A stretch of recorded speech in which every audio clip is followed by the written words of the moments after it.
Golubski's name first surfaced about 4 years ago when an innocent man was released from prison.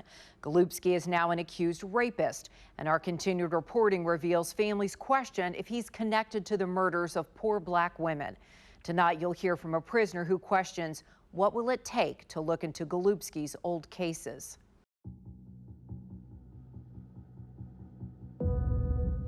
Robert Diaz was shot and killed inside his car at 40th and Minnie. His autopsy revealed 7 gunshots. It was dark. No one called police for at least 10 minutes. Doors left open, headlights on, glass on the ground, then eventually sirens. Ahmon Mann tells his version of what happened next from Lansing prison. What was it like when they picked you up and arrested you? I didn't know what it was for. When I came in, I asked him, was it, what was this for? Like drugs? And he said, murder. I'm like, murder? Ahmon Mann says he was a drug dealer back then, the guy with the money, not a killer, and claims there was no motive connecting him to the victim. I never knew him. I never knew him.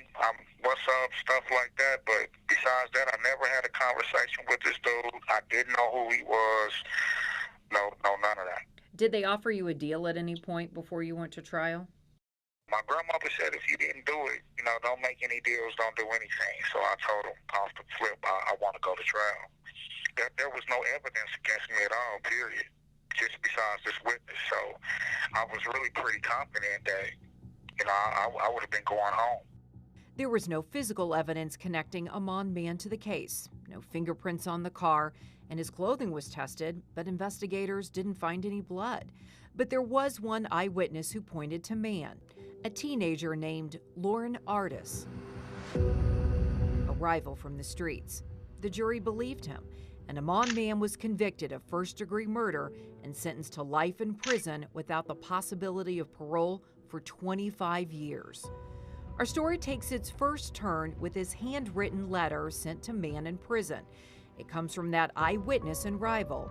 It's notarized, meaning an official verified the identity of the person writing the statement. It's dated May 1st, 2011. I claimed to be a witness to a murder on the Ahmon Mann case when I wasn't. I testified in open court because I was forced by detectives to. I want to retract my statement because I feel guilty about what I have done, and I feel like I was wrong. What did you think when you got that letter and you saw him saying that? I was just happy that he was just telling the truth, and I thought I would just go home. I don't know much about the law. Ahmon says the pieces in his head clicked. He knew the detectives Roger Golubski and Terry Ziegler. If you look closely at KCTV5 file video, both detectives are at the scene. Golubski is in the tan sports coat, Ziegler in black.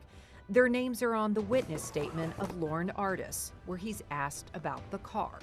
Question: what color do you remember it being? Answer: it was either green or red. A few pages later, he's questioned about what he did next. Answer: and by then, after I seen them ran, I started running myself. But the story changes depending on the detective's questions. Maybe Lauren Artis doesn't run. Maybe he investigates the dead body. Question: okay, did you go up to the car to look in the car before you took off? Answer: yes, sir. The notarized letter recanting Lauren Artis's key testimony never prompted a court hearing, which is why we recently interviewed Ahmon Mann by phone from Lansing prison. Years roll by. I have nightmares about this stuff. And then Lamont McIntyre accuses this same detective, Roger Golubski, of fixing a case and pressuring witnesses out of revenge. Yes, I was praying and hoping that it did, because it wasn't like it was a little different. It was like the same exact thing.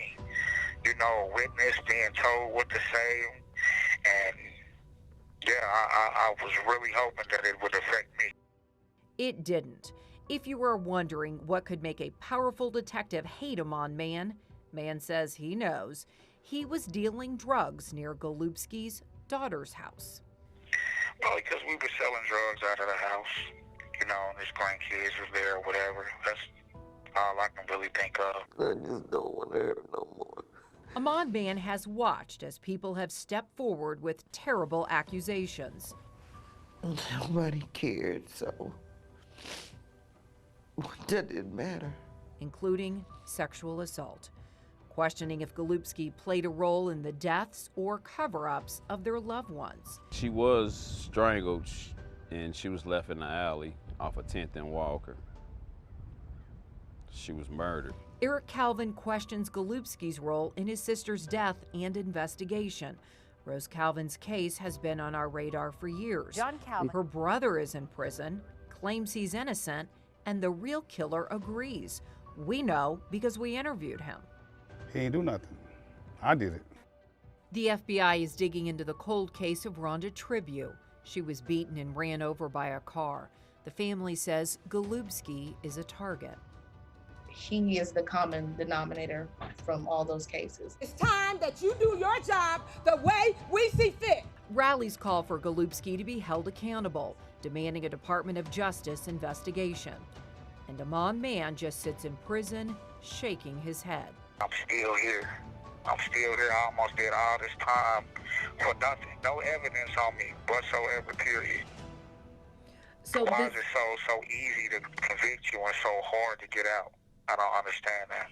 He tells us his case was recently in the hands of Wyandotte County's Community Integrity Unit, which reviews old cases.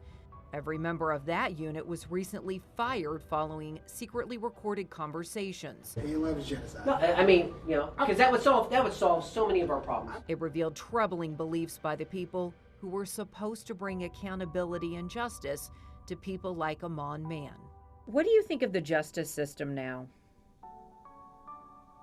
I think it sucks.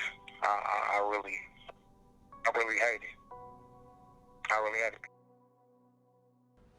It's unclear if Golubski has ever been interrogated by authorities, but he has been questioned in a civil deposition connected to the Lamont McIntyre case, where he pled the Fifth Amendment more than 500 times. And that's the amendment that protects you from incriminating yourself. Angie Raccono, KCTV5 News.